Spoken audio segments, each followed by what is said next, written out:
Assalamu alaikum wa rahmatullahi wa barakatuh, and a very good morning.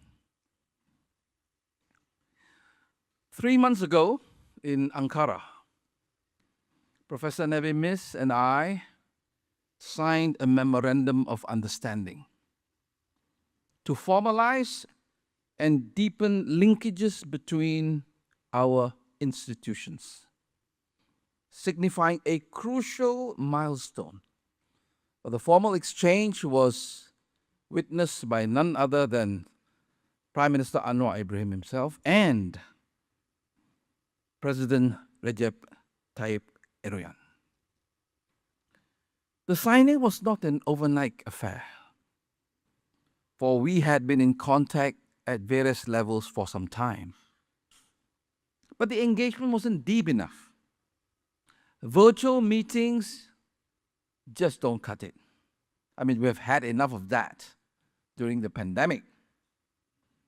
So, hence, it was when Professor Nebi and I finally met physically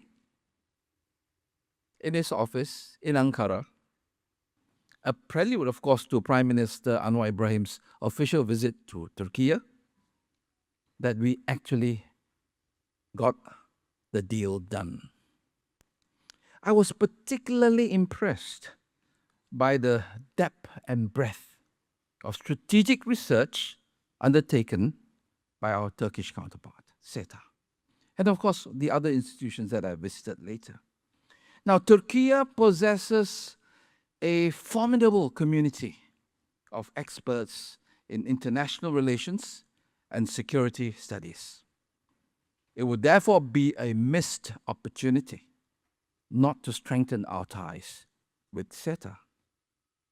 Ladies and gentlemen, foreign policy may be shaped by a select few, but its consequences are borne by many, often across generations. In a world defined by borders, a country's policies can either determine refuge or spell ruin, not just for thousands, but even for millions. It also reflects the character of those who drive it, whether generous or self-serving, trusting or fearful, humane or indifferent. Increasingly, we witness the force of the few overwhelming the consensus of the many. Now, that is a bad equation.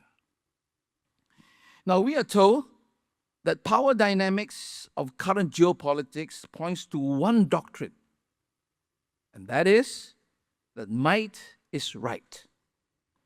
Indeed, that is an ancient notion and, to my mind, a failed philosophy. When we concede that power is the only criterion for justice, then we are guilty of abandoning a rules-based order, a paradigm in geopolitics which we have genuinely and generally agreed to be a workable system to guide global governance.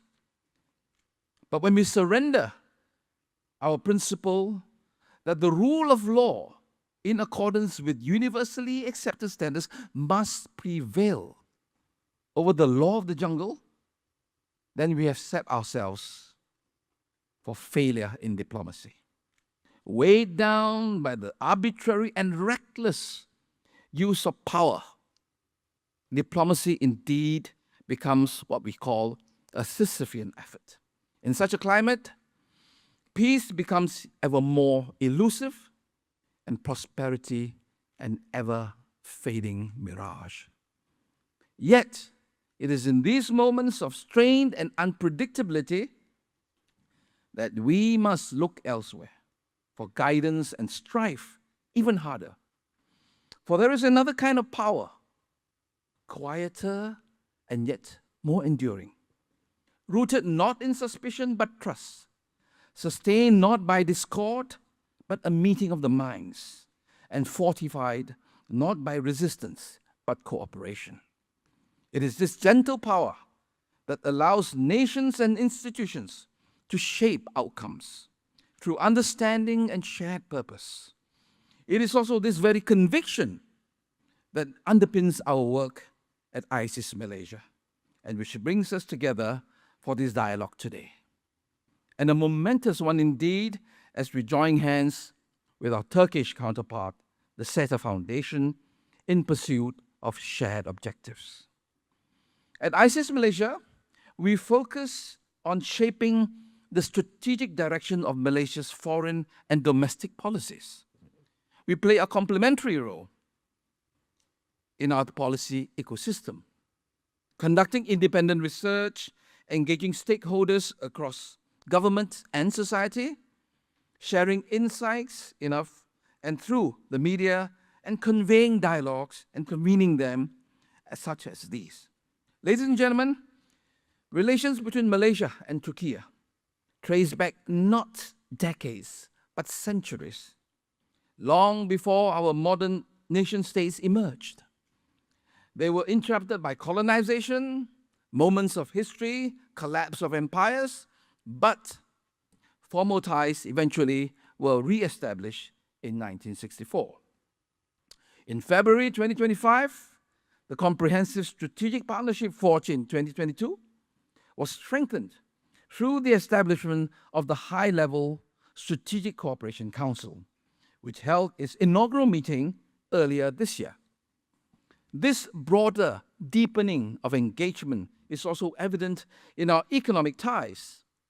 Now, it is a matter of great significance that Turkey's first free trade agreement with an ASEAN member was with Malaysia. Today, bilateral trade stands around $5 billion annually, with, of course, ambitions to double this in the years ahead.